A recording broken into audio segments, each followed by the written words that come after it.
It's a new era of pioneers, star sailors, thinkers, and adventurers. Go. Prompt, go. CD8, go. Fido, go. All right, go for launch. Our destiny is always to go and see what's further and what's next. Fido, I'm going to make the launch happen.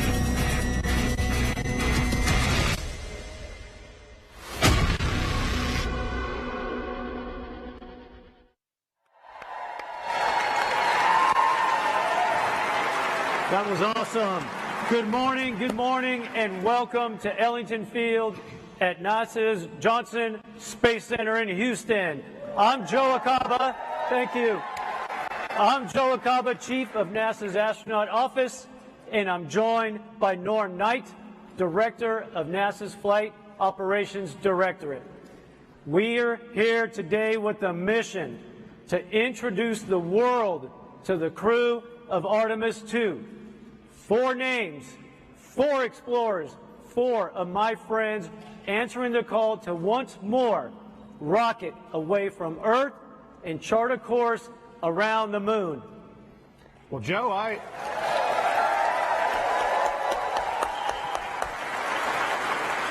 agree with you, Joe, but we're going to need a few more astronauts, I think, to get this started. So everyone, please help me welcome our astronaut corps. Yeah.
Look at that sea of blue. Let's give them another round of applause.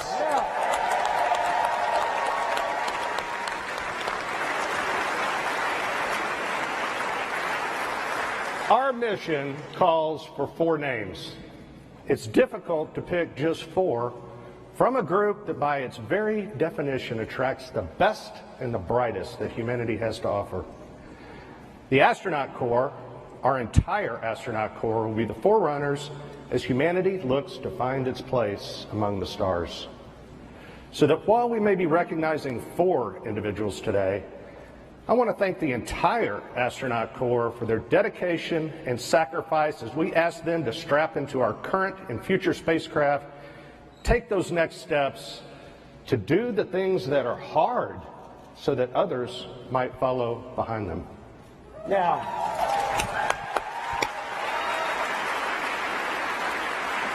Now, some of you might be scanning the astronaut faces, trying to see who is missing and still hidden backstage. Well, know this, your Artemis II crew members are already here in the room with you.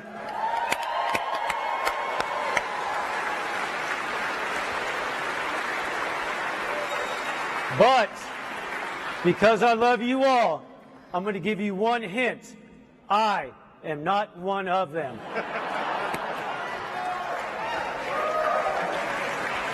Don't be so happy about that. With Artemis I, we set out to prove that the hardware was ready. The SLS was prepared to launch our astronauts skyward. That Orion was equipped to carry them to the moon and back safely again. Artemis I was a resounding success, and Artemis II will leverage that by putting humans in the loop, executing operations in the critical path, leading to new footprints on the lunar surface.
This flight will be challenging, but we face that challenge with the confidence that the people working beside us are up to the task.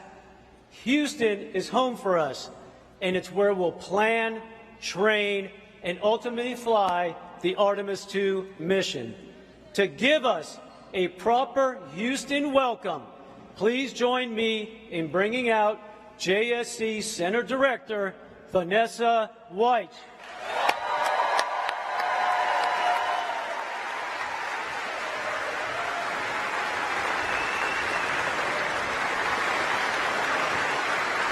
Thank you, Joe. Good morning. I'd like to welcome everyone here today to Ellington Field. NASA's Johnson Space Center is home of America's astronaut corps, mission operations, and foundational human spaceflight programs.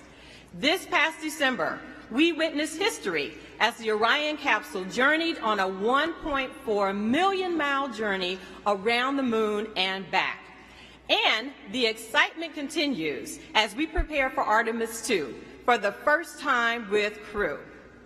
We've made many giant leaps in the past 60 years, fulfilling President Kennedy's goal of landing a person on the moon. And today, we stand on the shoulders of giants as we reach farther into the stars and push forward to the moon once again and on to Mars. These individuals of Artemis II crew will be the first humans to fly to the vicinity of the moon in more than 50 years. Yes.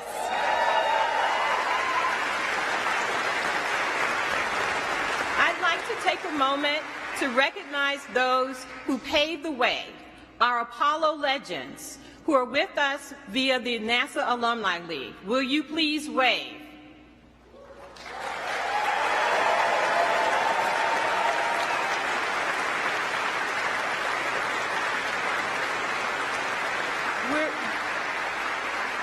We are also honored to be joined by some special guests.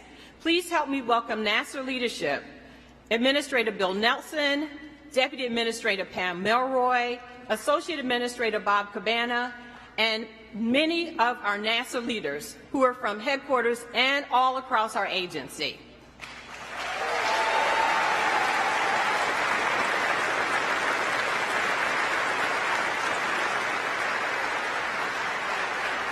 We're also pleased to be joined by the international community.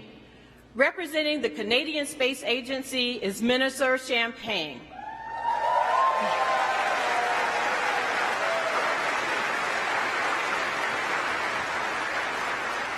Through our international partnerships under Artemis, we're building a global alliance that explores deep space for the benefit of all.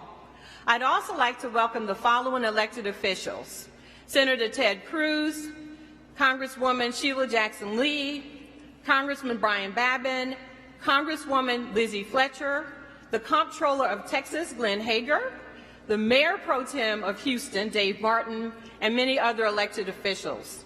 Thank you.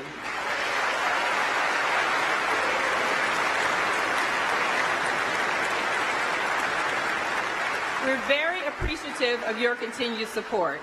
Last but certainly not least, I'd like to give a shout out to the NASA workforce and all of those across the agency who came together to make this a very exciting moment and this moment in history happen. So thank you to our workforce.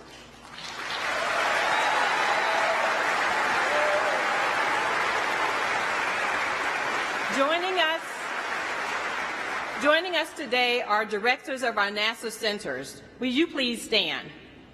So my colleagues.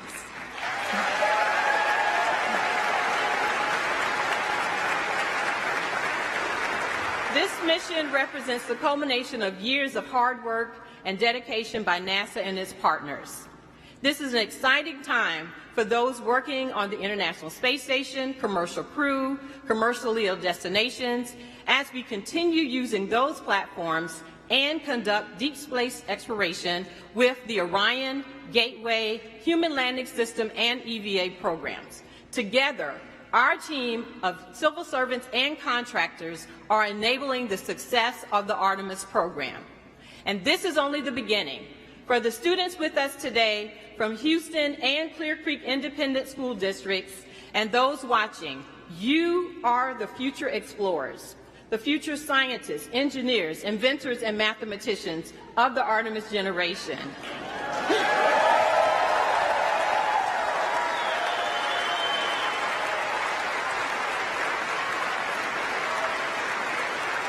Under Artemis, we will explore the frontiers of space and push the boundaries of what's possible.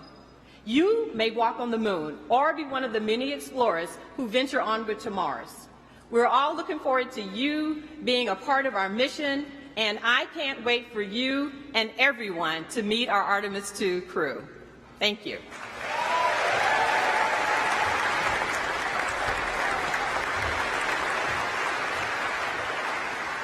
The Artemis program is guided by decades of experience from sending humans to outer space. We're building new rockets, new spacecraft, new communication systems, and new ways to operate in deep space. But it isn't the technology that is changing.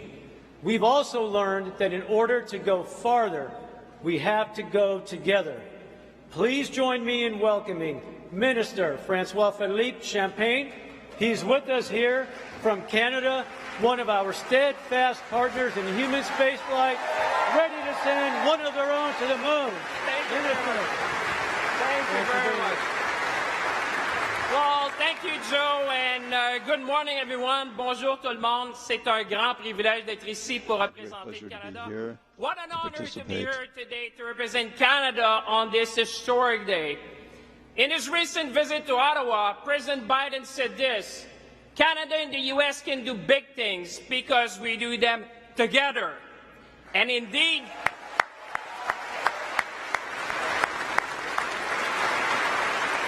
Indeed, 50 years after the end of the Apollo missions, we are going back to the moon. Back to the moon. Think about that for a moment. The moon. As minister responsible for the Canadian Space Agency, I know Canadians could not be more proud. Proud to have for the first time a Canadian astronaut who will travel to deep space as part of the Artemis II mission. Proud that we will be contributing to the future of the Lunar Gateway with the unique Canadian innovation, Canadarm3. Proud that Canada will design, build, and operate a lunar utility vehicle to support operations on the lunar space. And proud of the 60-year plus of collaboration between NASA and the Canadian Space Agency, a partnership which is fueled by bold initiatives and scientific excellence. And most importantly, Canadians could not be more proud to share this moment with our American partners and friends which are here today in Houston.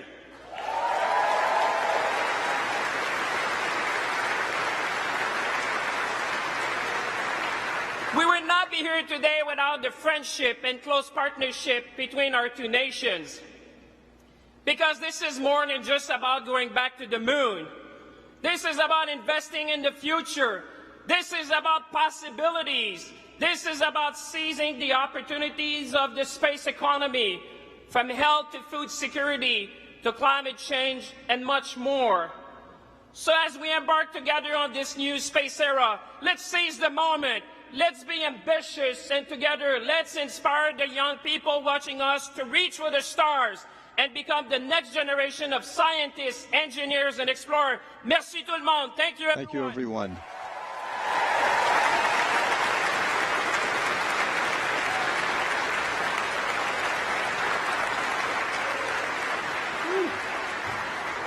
He pumped me up. That was nice.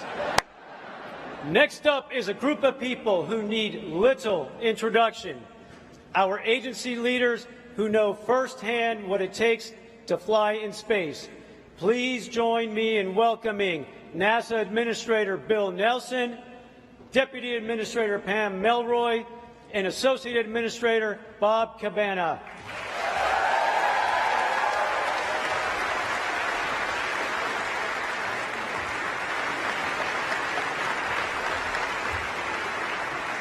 Hey, everybody. Members of the NASA family and the Canadian Space Agency, my colleagues, my former colleagues, members of Congress, members of the Artemis generation, we are going.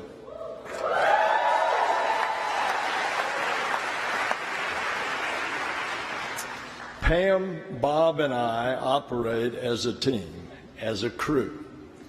And we are here today to introduce you to the crew that will launch next year, 2024, to another celestial body.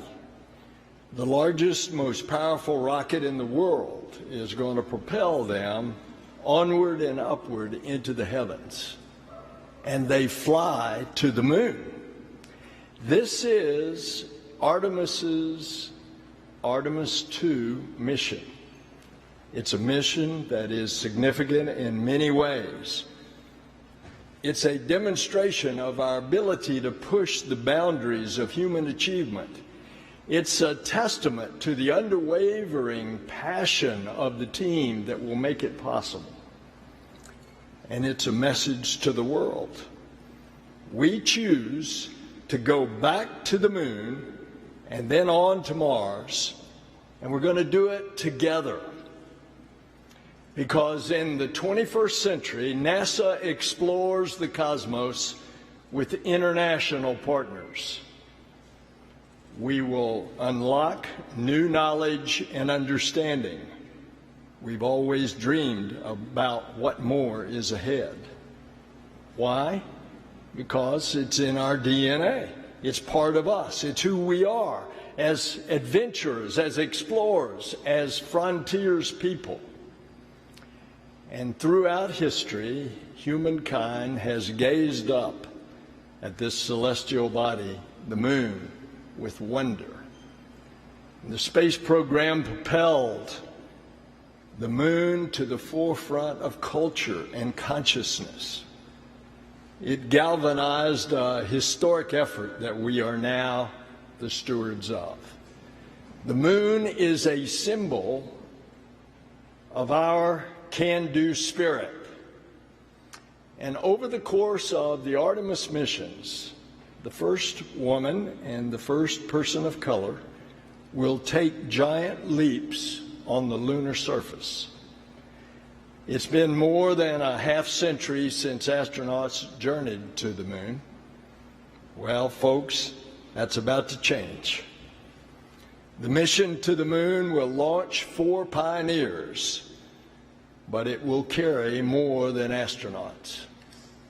Artemis II will carry the hopes of millions of people around the world. It will carry the aspirations of the NASA family who glance up at the moon every night, knowing their efforts will return us to the moon.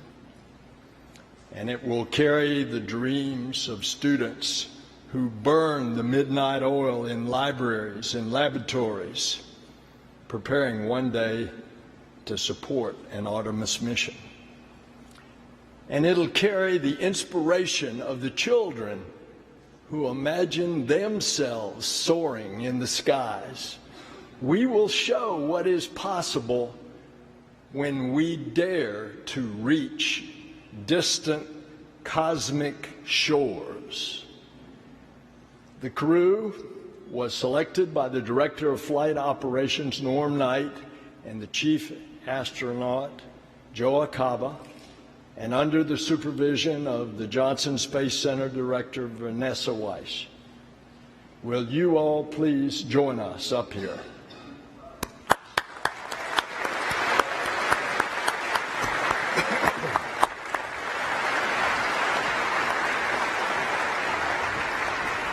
And I want to acknowledge again our Canadian partners, Minister Champagne, Francois Philippe. Will you please come up, please?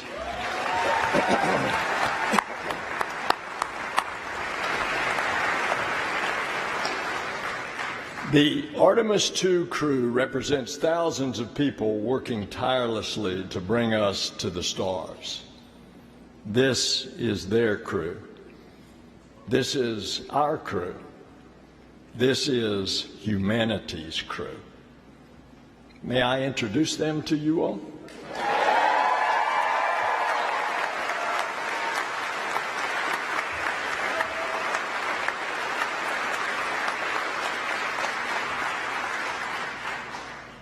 She's an engineer who got her start at Goddard and is no stranger to breaking records, logging the longest continuous space flight ever by a woman, your mission specialist, Christina Hammett-Koch.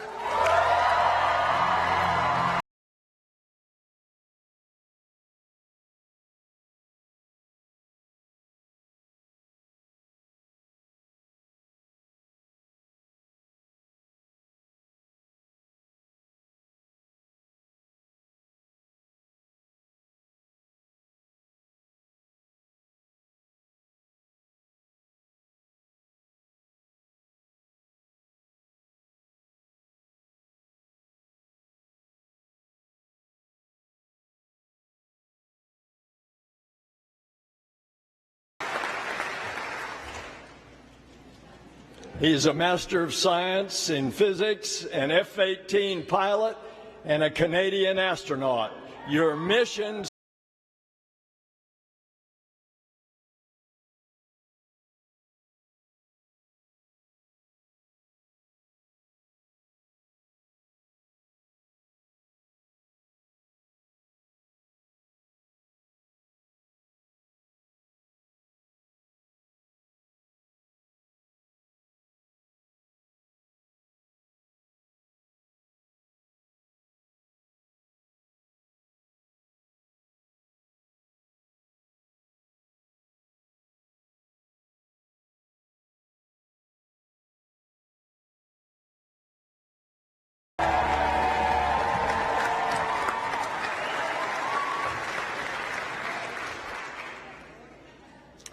He's a naval aviator and test pilot that's flown over 40 different aircraft, most recently the first operational commercial crew mission. Your Artemis II pilot, Victor Glover.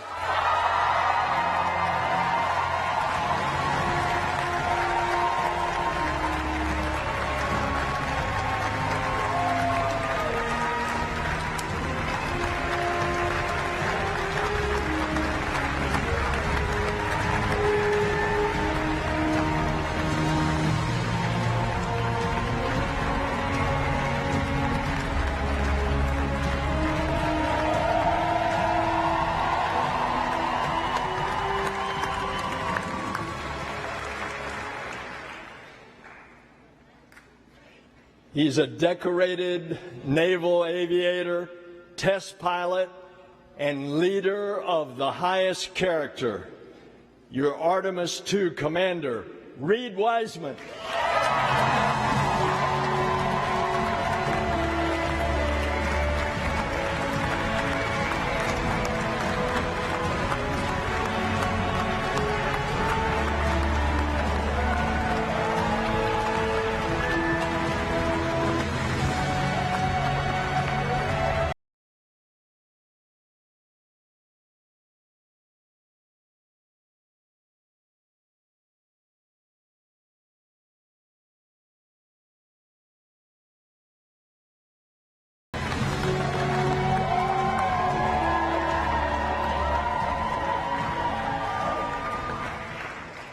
Ladies and gentlemen, your Artemis II crew.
All right, thank you, Administrator Nelson. And the hard part's over now, right? Yes, sir. All right, good.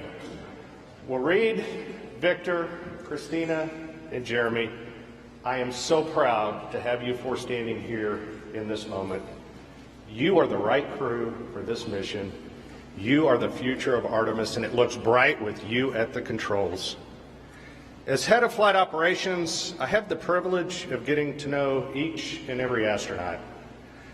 The best part of my job, is that I'm surrounded by people who inspire, who give hope to those that might follow in their footsteps. Christina, with a work ethic and willingness to lend a hand that only someone who spent their summers working on a farm growing up can have, your relentless drive is unmatched. You have already made your mark in the remote corners of our planet. You have already been in the history books as a record-setting astronaut. You're a trailblazer and a role model for every generation to come. You've already been advocating and uplifting children in your community, and I know that you are just getting started. And as the only professional engineer in the crew,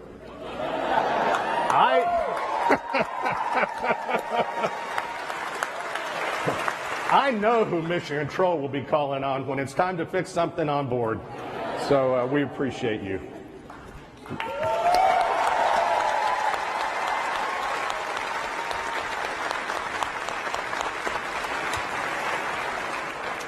Victor, you wanted to be 100 different things when you grew up, but I can say I'm truly thankful you ended up as a Navy pilot and an astronaut. Like so many, seeing other astronauts take flight planted the seed. And when you heard Pam Melroy speak at a test pilot conference, that was the moment you decided to apply. So Pam, thank you for inspiring others.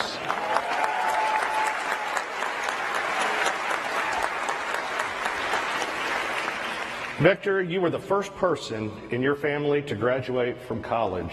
And you always talk about how much of the love and support of those around you made your dreams possible. I can honestly say I have never met anyone as determined as you are to spread that same love and support until everyone who passes into your orbit is better for it. You overcame every obstacle that came your way. Every obstacle. And then you dedicated your life to crushing those obstacles so that future generations can dream in a space unbounded. So thanks, Victor.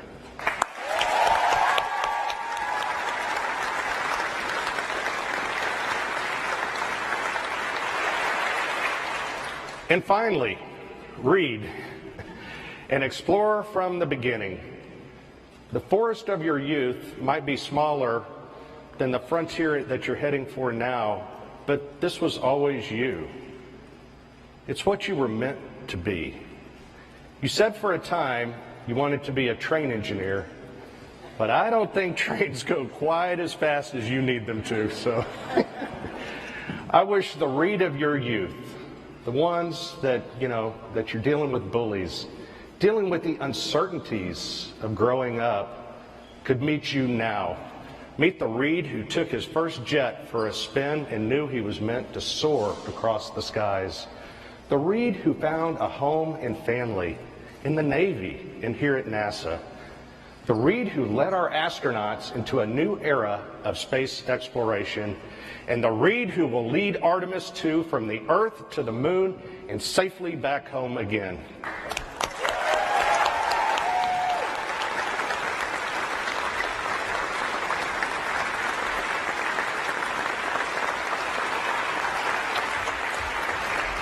All of you will lead us into this brave new frontier. You are the Artemis generation. We are the Artemis generation.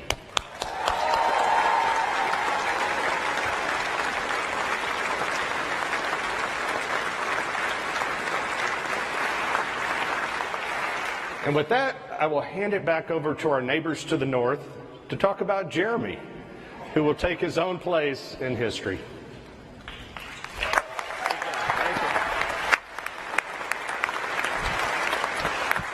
Well, Jeremy, I'm not going to talk about your early life or your lovely family. I'm not going to talk about your military service and everything you did as a fighter pilot, an F-18 fighter pilot. I'm not even going to talk about what you did as an astronaut and being the first Canadian to go on a lunar mission. I'm going to talk about your humanity and share with the world a story when I was with you at the Kennedy Space Center and I saw the power of the blue suit where we had hundreds of people storming to Jeremy. But Jeremy did one thing. He talked to each and every one. You took the time to talk to all the school children who were there, the Artemis generation, and they are here today and watching us. You took the time to inspire them. You took the time to thank all the teachers who are there to support our kids and teach them STEM skills that will bring them in exploration and being the future astronauts. You took the time to talk to each and every family that were coming from around the world and across North America. What I want to celebrate to you is your humanity. The fact that you have been inspiring not only us today, but keep inspiring humanity. To you, Jeremy, go Canada. Thank you, everyone.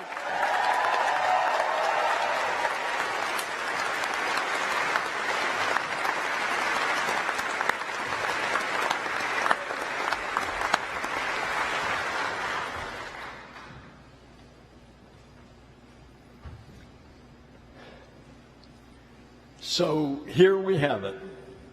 Reed, Victor, Christina, and Jeremy. Each of these adventurers has their own story, but together they represent our creed, e pluribus unum, out of many, one. This is the power of space. This is the power of our space program. It unites people. It brings them together. It brings parties together to explore, to discover, to dream. Together we will usher in a new era of exploration for a new generation of star sailors and dreamers, the Artemis generation. Together we are going to the moon, to Mars, and beyond.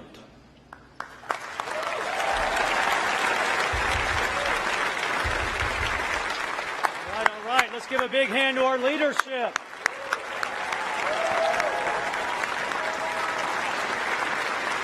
All right, you've heard from us, so now it's time to hear from your crew. I'm going to clear the stage, and I'm going to turn things over to our Artemis II commander, Reed Wiseman.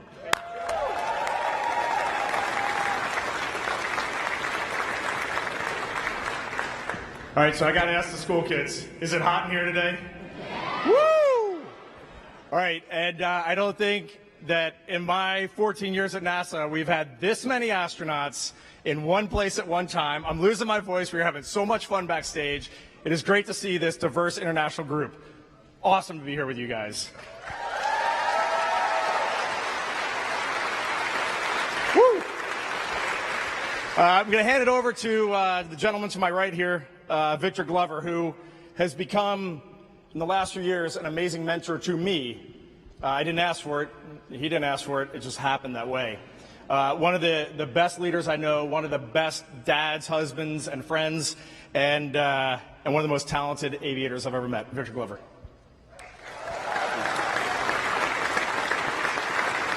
Thanks, Reed. I appreciate that. Wow, what a day. Look at all of this. This is amazing, isn't it? I mean, after all of that, I feel like Denzel Washington should be up here talking to you. But you just got us. I want to thank God for this amazing opportunity. And I think I speak for all of us. I want to thank our families for the amazing support. It is your love and support that has made this journey possible. Please give them a round of applause.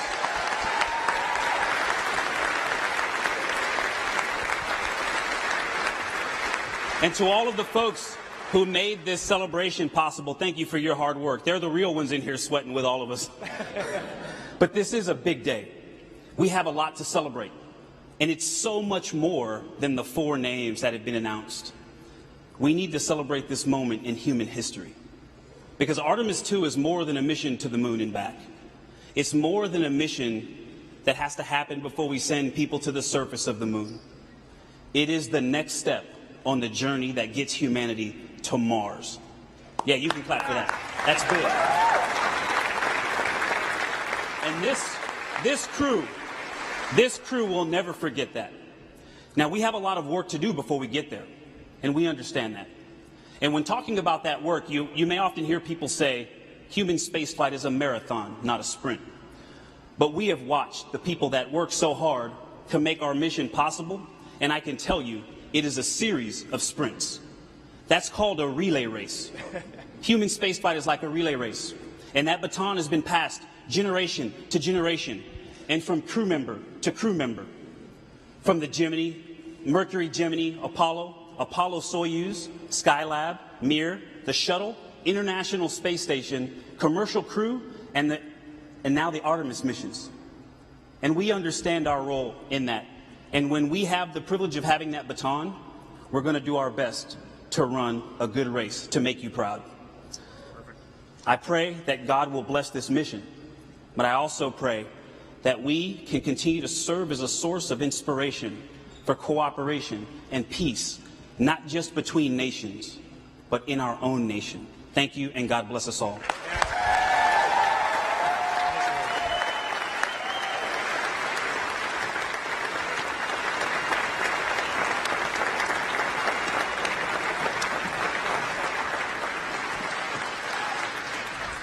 Thanks, Victor. Awesome words. What I wanted to highlight for all of you today is, big picture, when I step back, there are 2 reasons why a Canadian is going to the moon. That makes me smile when I say that. The first one is American leadership. It is not lost on any of us that the United States could choose to go back to the moon by themselves. But America has made a very deliberate choice over decades to curate a global team. And that, in my definition, is true leadership. A body, an entity that seeks out others who can contribute, allows them to rise up, lifts them up to make their contributions to bring their genius. That is American leadership. And as a Canadian, I am very proud to reflect that back to you, and I am grateful. All of Canada is grateful for that global mindset and that leadership. So thank you.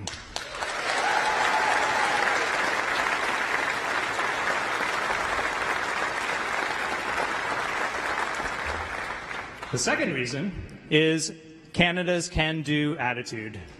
Yeah.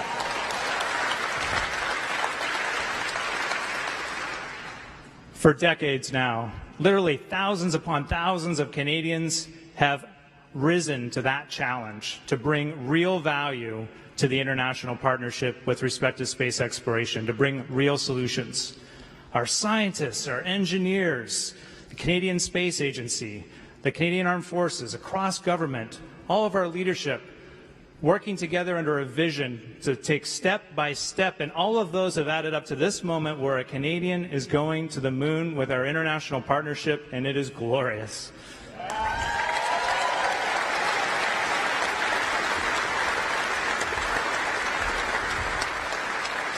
So at the end of it all, I am left in awe of being reminded what strong leadership, setting big goals with a passion to collaborate and a can-do attitude can achieve. And we are going to the moon together. Let's go.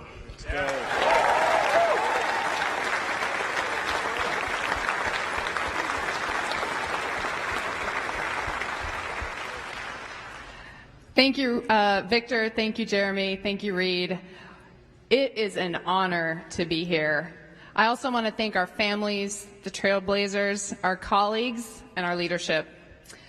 My fellow astronauts know that one of the questions we get all the time is, are you excited?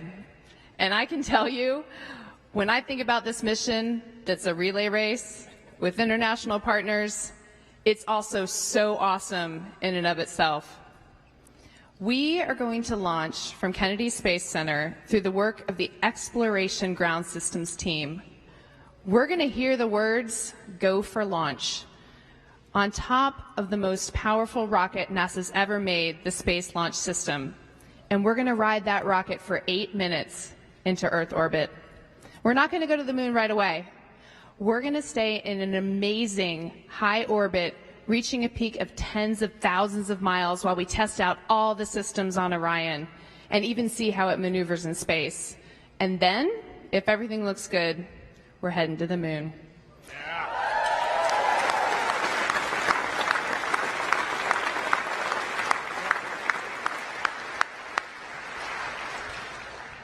It will be a 4-day journey, going 250,000 miles, continuing to test out every bit of Orion, going around the far side of the moon, heading home, going through the Earth's atmosphere at over 25,000 miles per hour, and splashing down in the Pacific.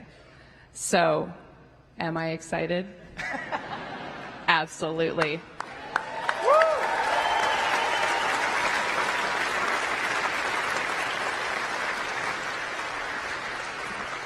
But my real question is, are you excited?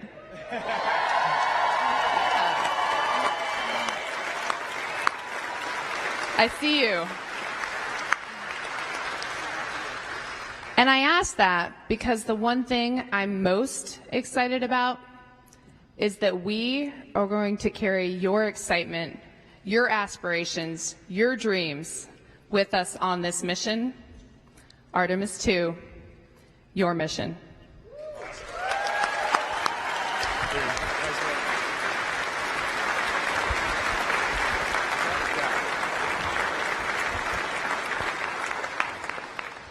I think I'm in pretty good hands. Victor, Jeremy, Christina, thank you guys for those words. Absolutely awesome. We're just going to close. The crew would not close without just saying thank you. That is thank you to the NASA workforce. Thank you to our industry partners. Thank you to the Canadian Space Agency, everyone in Europe that's working for this. We got people in Airbus working our European service module. This is a global effort, Artemis II, and it's only going to get larger with Artemis 3 and beyond as we get private spaceflight involved. SpaceX is building our lander for Artemis 3. So to the NASA workforce, to our program managers, our center directors that are here, the amazing political support that we feel right now to bring our country together, to bring our entire world together to go explore, to get to Mars and beyond. We say a huge thank you. To the astronauts that are over here, a huge thank you. You are our friends, you are our families, you're our colleagues, and I do want to highlight right now there are 7 folks on the International Space Station. Where's Joel? On Joel's International Space Station, orbiting our planet right now. 3 cosmonauts, 3 Americans and an Emirati from the United Arab Emirates.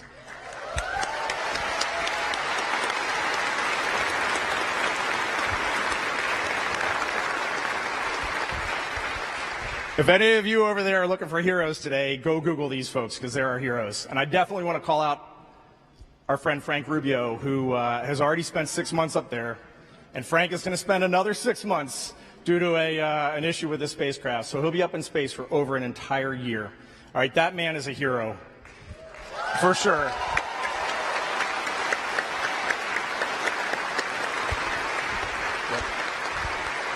And then Frank Rubio leads me to Deb Rubio, his wife, and his 4 kids. That family, those are heroes. They are putting it out there, and they are getting the job done, and it is amazing. And she still gives us eggs fresh from her chickens at her farm whenever we go over there. I mean, it's totally awesome. The Rubio family is an amazing family. And that brings the 4 of us to our families who are in the audience with us. This is going to be a relay race unlike any you've ever run, and we are so happy to have you with us. Thank you.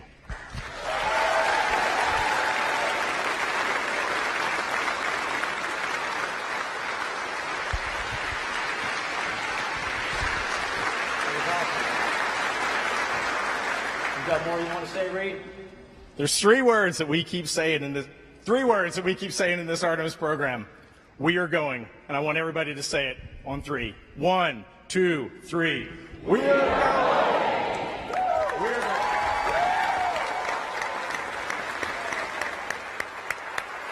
That was awesome. I got to say, you guys choked me up a little bit, so I appreciate that. I want to thank you all for sharing in this moment today.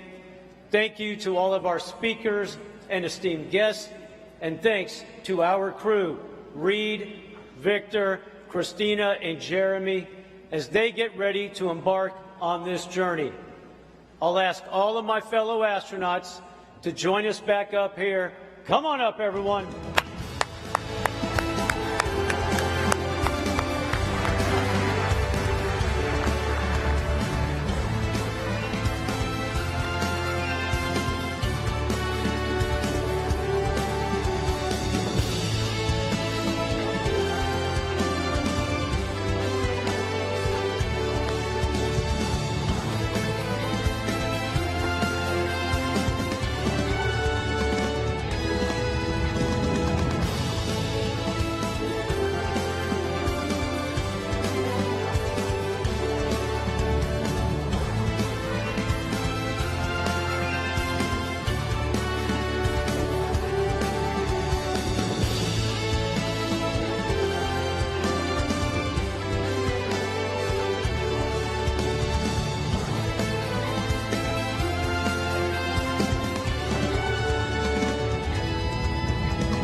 I love this office, and as you can see, we love each other.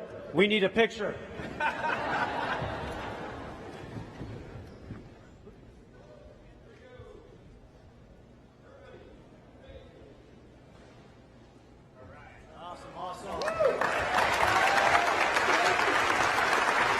One of our colleagues in space right now, Steve Bowen, likes to say human spaceflight is the ultimate team sport.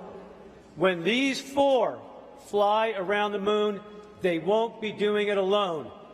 They're part of a team of astronauts, engineers, scientists, trainers, a team of support working around our country and around the globe, ready day and night. So we'll cheer them on. We will help them carry the incredible weight, and it's a heavy one, now laid on their shoulders, because we go together for all humanity. Thank you.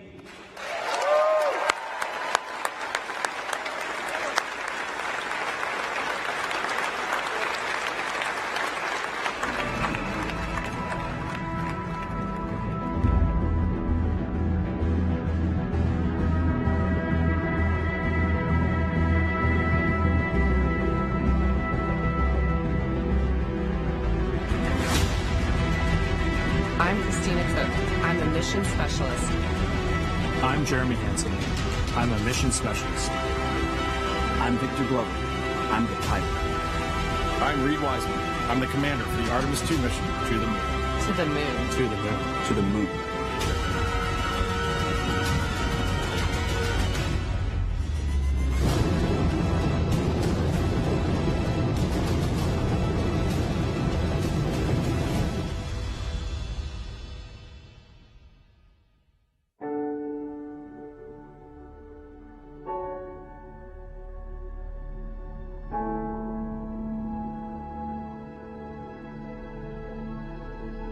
When I was young, I had a poster of the Earthrise picture, the famous picture that was taken on Apollo 8. And the fact that it was a human behind the lens that made that picture so profound and changed how we all thought of our own home was so amazing to me. The moon is not just a symbol of thinking about our place in the universe. It's not just a symbol of exploration. It's actually a beacon for science. It's a beacon for understanding where we came from. You know, pushing ourselves to explore is just core to who we are. That's a part of being a human. That's our nature. We go out there and we explore to learn about where we are, why we are, understanding the big questions about our place in the universe. The exploration we're doing is the first few steps on the path of getting humans to Mars. The Artemis campaign of missions have set such an ambitious goal for humanity that it's inspiring contributions from around the globe. Not just one nation is inspired and moved by this, but nations from around the globe are coming together. When I look at the Artemis II crew with Victor, Christina, and Jeremy, they want to go do this mission. They are keenly driven. They are humble to a fault. It is so cool to be around them. Artemis II is a huge mission, but I hope we will look back and realize that this was one tiny step in humans on Mars and a sustained presence on our moon. Artemis II will be NASA's first crewed flight test of the Space Launch System rocket and Orion spacecraft around the moon. To verify today's capabilities for humans to explore deep space and pave the way for NASA's long-term human and scientific presence on the lunar surface. We are ready. We are going to the moon for all humanity. We are Artemis.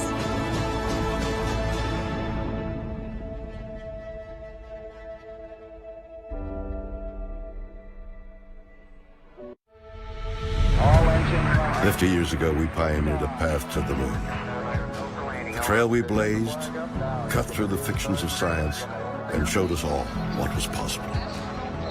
Very pretty out here. Today, our calling to explore is even greater.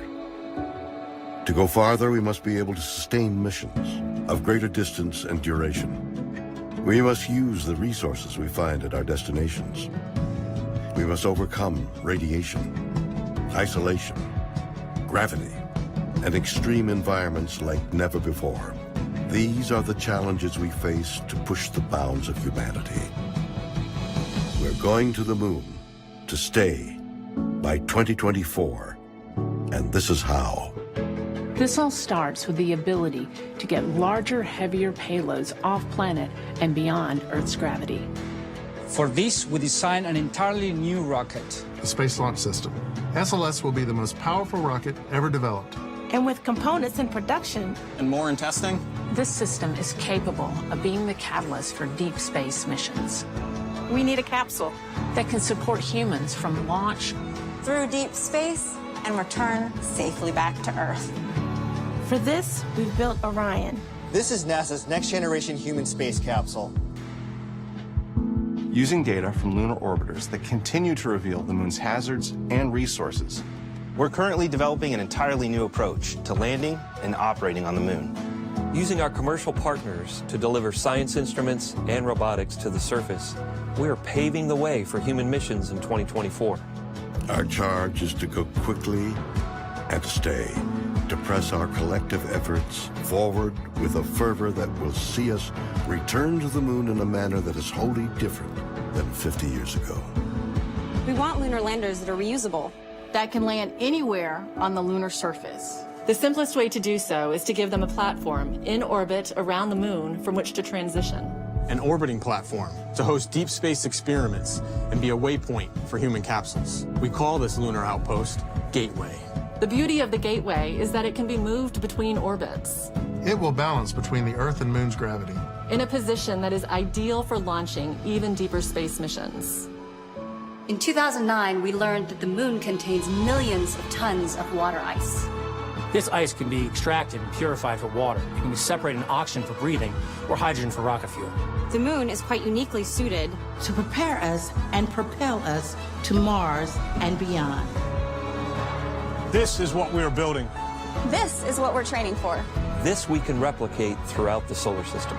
This is the next chapter of human space exploration. Humans are the most fragile element of this entire endeavor, and yet we go for humanity. We go to the moon and on to Mars to seek knowledge and understanding and to share it with all.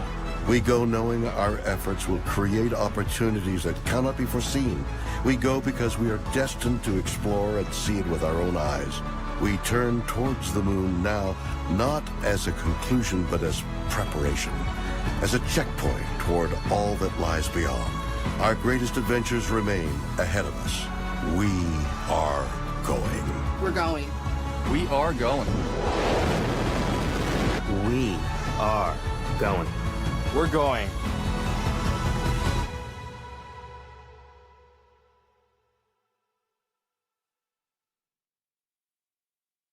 We are going. The history of this agency is marked with broken barriers, once viewed as